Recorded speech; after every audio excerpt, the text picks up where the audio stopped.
ശവദാഹത്തിനും മാലിന്യത്തിനും കൈക്കൂലി വാങ്ങുന്ന ഭരണമാണ് കണ്ണൂർ കോർപ്പറേഷനിലേതെന്ന് നിലവിലെ standing committee chairperson PK. Ragesh.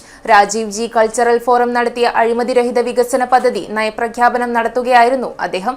Convention KPTU സംസ്ഥാന സെക്രട്ടറി പി.കെ. രവീന്ദ്രൻ ഉദ്ഘാടനം ചെയ്തു.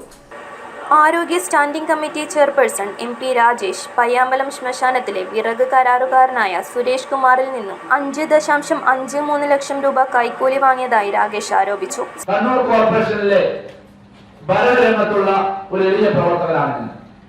ആദ്യത്തെ 4 വർഷം കണ്ണൂർ കോർപ്പറേഷന്റെ ഡെപ്യൂട്ടി മേയറായി, പിന്നീട് വന്ന ഈ 5 വർഷം പൂർത്തീകരിക്കാൻ പോകുന്ന കാലഘട്ടത്തിൽ വികസന സ്റ്റാൻഡിംഗ് കമ്മിറ്റി ചെയർമാനായും എനിക്ക് പ്രവർത്തിക്കാനുള്ള സാഹചര്യം ഉണ്ടായിരുന്നു.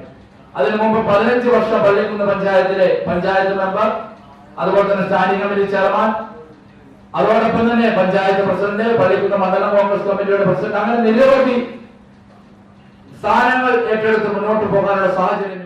ഇടതായാലും വലുതായാലും ഒരു രൂപയുടെ അഴിമതി നടത്താതെ പദ്ധതികൾ വിഭാവനം ചെയ്ത് നടത്തുക എന്നത് മാത്രമായിരുന്നു എല്ലാവരുടെയും ഇഷ്ടം. പക്ഷേ ഈ കഴിഞ്ഞ കൗൺസിൽ 35 അംഗങ്ങൾ ഉണ്ടാകുമ്പോൾ അവിടെ 15 അംഗങ്ങളുടെ ഭൂരിപക്ഷം 55 അംഗങ്ങളുടെ കൗൺസിലിനകത്ത് 35 പേർ വിഭാഗത്തും 20 പേർ വരുമാനത്തുമാകുമ്പോൾ വളരെയധികം ഭൂരിപക്ഷം കിട്ടുമ്പോൾ സുരേഷ് കുമാർ എഴുതിവെച്ച പുസ്തകത്തിന്റെ പേജും ചടങ്ങിലെത്തിയവർക്ക് വിതരണം ചെയ്തു. ചേലോറ മാലിന്യ സംസ്കരണത്തിലും അഴിമതിയാണ് നടന്നത്. മരക്കാർ കണ്ടിലെ മലിനജല ശുദ്ധീകരണ പ്ലാന്റുമായി ബന്ധപ്പെട്ട് അഴിമതി നടന്നതായി ആരോപിച്ച് CPM സമരം ആരംഭിച്ചിട്ടുണ്ട്. സമാന മനസ്കരുമായി ചേർന്ന് എല്ലാ ഡിവിഷനുകളിലും സ്ഥാനാർത്ഥികളെ നിർത്താൻ തീരുമാനിച്ചതായി അദ്ദേഹം വ്യക്തമാക്കി. MP Pradeep Kumar, K Germany, EK Nooruddin, OV Odenan, PK Subin, KP Anitha, PK Ranjith, EV Madhusoodanan, KP Dayanandan എന്നിവർ സംസാരിച്ചു.